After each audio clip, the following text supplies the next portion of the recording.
Praise the Lord. கர்த்தருடைய பரிசுத்தம் மகிமைப்படுவதாக. தீத்து எழுதின நிருபம் 2ஆம் அதிகாரம் 1 வசனம். நீயோ ஆரோக்கியமான உபதேசத்தை கேட்டவைகளை பேசு.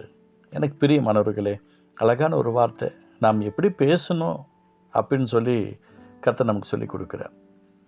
இந்த தினத்தில் சில இடங்களில் பார்த்திங்கன்னா அவுட் டு ப்ரீச் அப்படின்னு சொல்லி ஆரம்பிப்பாங்க, அவுட் டு ஸ்பீச் அப்படின்னு ஆரம்பிப்பாங்க. நிறைய விஷயங்களில் நிறைய காரியங்கள் நம்ம பார்க்குறோம். இந்த நாளில் கூட ஆரோக்கியமான உபதேசத்தை கேட்டவைகளை பேசுன்னு சொல்லி பார்க்குறோம்.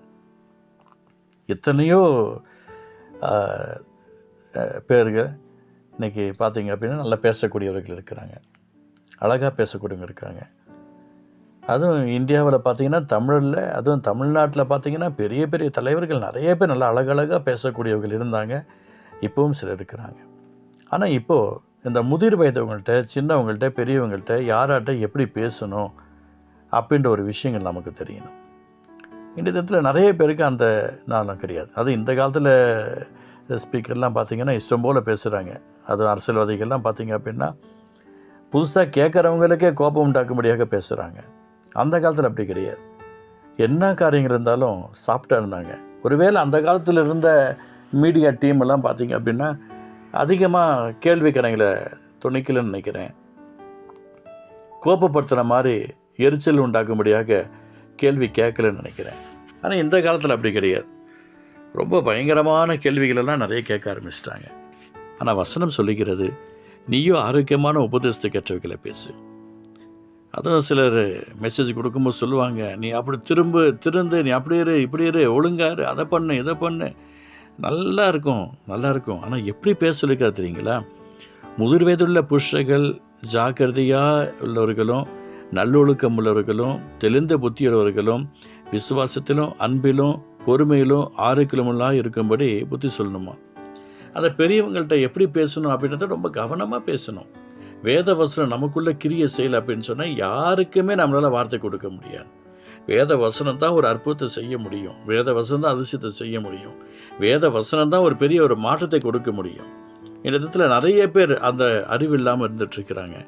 எனக்கு பிரியமானவர்களே, அதே போல் பார்த்திங்கன்னா சொல்லப்படுகிறது, அந்த முதிர் வயதுள்ள புருஷர்கள்ட்ட எப்படி பேசணும், இப்போ முதிர் வயதுள்ள ஸ்திரீகள்கிட்ட எப்படி பேசணும்.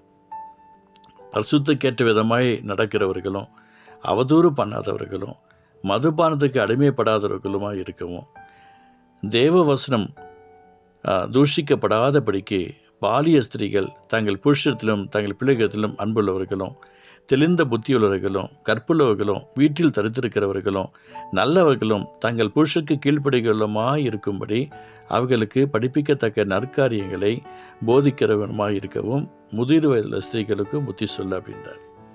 அப்போ இன்றைக்கி யார்கிட்ட எப்படி பேசணும்? இன்றைக்கி அந்த காரியங்கள் நடக்கதா பார்த்தா இல்லை. இன்றைக்கி சில இடங்கள்லாம் கவுன்சிலிங் கொடுக்குறேன்னு சொல்லி ரொம்ப ஓவராக பேசிட்டு போகிற எத்தனையோ பேர் பார்த்துருக்குறோம். இன்றைக்கி பெரிய மாணவர்களே, வேத வசனம் ஒரு பெரிய ஒரு ஆசிரியத்தை கொடுக்கக்கூடியது. அதை நீயும் ஆரோக்கியமான உபதேசத்தை கேட்டவர்களை பேசு. நம்ம பேசும்போது சில காரியங்கள் நல்லது இருக்கணும்.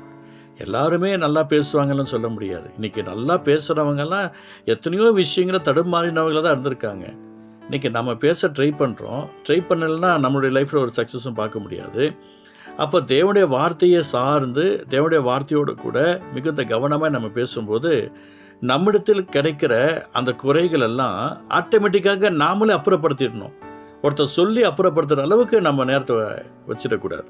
எனக்கு பிரியமானவர்களே, எல்லா விஷயங்களையும் நம்ம எப்படி இருக்கணும், எப்படி பேசணும், எப்படி பழகணும், எப்படி சிந்திக்கணும், எப்படி சொல்லணும் என்று கர்த்தர் நமக்கு அழகாக ஆவியானவர் நமக்கு இடைப்பட்டுருக்கிறார். இந்த வார்த்தை கேட்டிருக்கிற எனக்கு பிரியமானவர்களே, ஒருவேளை நீங்கள் இந்த வார்த்தை கேட்கும்போது இந்த தீர்த்து நிருபத்தில் முதலதிகாரத்தில் நீயோ ஆரோக்கியமான உபதேசத்துக்கு ஏற்றவர்களை பேசுன்னு சொல்கிறாரு. நம்ம எல்லாத்துட்டையுமே பேசுகிறோம். நம்ம பேசாமல் அமைதியாக இருந்தாலும் செட் ஆகாது. பேசுகிறோம். அதுக்கு நம்ம எப்படி இருக்கணும்? ஒரு விஷயம் தெரியுமா? ஒரு சம்பவம் நடந்துச்சு, உங்களுக்கு சொல்கிறேன். ஒரு அம்மா ஒருத்தவங்க இறந்துட்டாங்க. ரொம்ப வருஷமாக கிட்டத்தட்ட அவங்க ஹஸ்பண்ட் கிட்டத்தட்ட ஒரு 30 வருஷத்துக்கு மேலே, 30-35 வருஷத்துக்கு மேலே அவர் பேசாமல் இருந்தார். வாய் ஊமையாக இருந்துட்டார். ஒரு விபத்தில் அடிபட்டுச்சு, ஹாஸ்பிட்டலில் இருந்திருக்கிறாரு. திடீர்னு பார்த்தா அவர் பேச்சு இல்லை. அவங்க ஒய்ஃப் பார்த்துட்டு சரி வீட்டுக்காரர் பேசலன்னு சொல்லி அப்படியே இருந்துட்டாங்க. 2 பேரும் அதே வீட்டில் இருந்துருக்கிறாங்க. 2 பேரும் ஒன்றா தான் வாழ்ந்தாங்க. ஒரு குறையும் இல்லை, நல்லா இருந்தாங்க. அதுக்கப்புறம் என்ன ஆயிடுச்சுன்னு பார்த்தா, அந்த அம்மா இறந்துட்டாங்க. ஆஃப்டர் 35 வருஷத்துக்கு அப்புறம் இறந்துட்டாங்க. கிட்டத்தட்ட ஒரு 80 வயசு நெருங்கிடுச்சு. அதுக்கப்புறம் திடீர்னு அந்த அம்மா இறந்துட்டாங்க. இறந்ததுக்கப்புறம் இவர் பேசியிருக்கிறாரு. எல்லாத்துக்கும் ஒரே ஆச்சரியம். இவ்வளோ நாள் பேசாதவர் இப்போ எப்படி பேச்சு வந்துச்சு, ஷாக்கிங்கில் பேசிட்டார் போல இருக்குது அப்படின்னு நினச்சிருக்காங்க.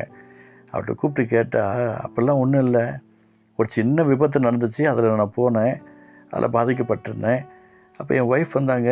நான் படுத்துட்டு இருக்கும்போது பேச்செல்லாம் பேசுகிறாரா, அவர் வாயெல்லாம் நல்லா பேசுகிறாரா, பேச்செல்லாம் வருதா அப்படின்னு சொல்லி கேட்டாங்க. டாக்டர்கிட்ட கேட்கும்போது அப்போ நான் ஜஸ்ட்டு நினைவோடு தான் இருந்தேன்.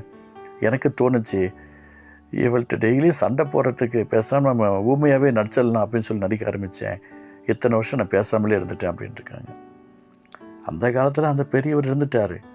இன்றைக்கி நம்ம ஆட்கள் அப்படி இருந்தாங்கன்னா, எல்லா வீட்டில் இருக்கிற ஆம்பளைங்களும் பேசாமல் இருந்தால் தான் செட் ஆகும், எல்லா வீட்டில் இருக்கிற பொம்பளைங்களும் பேசாமல் இருந்தால் செட் ஆகும்.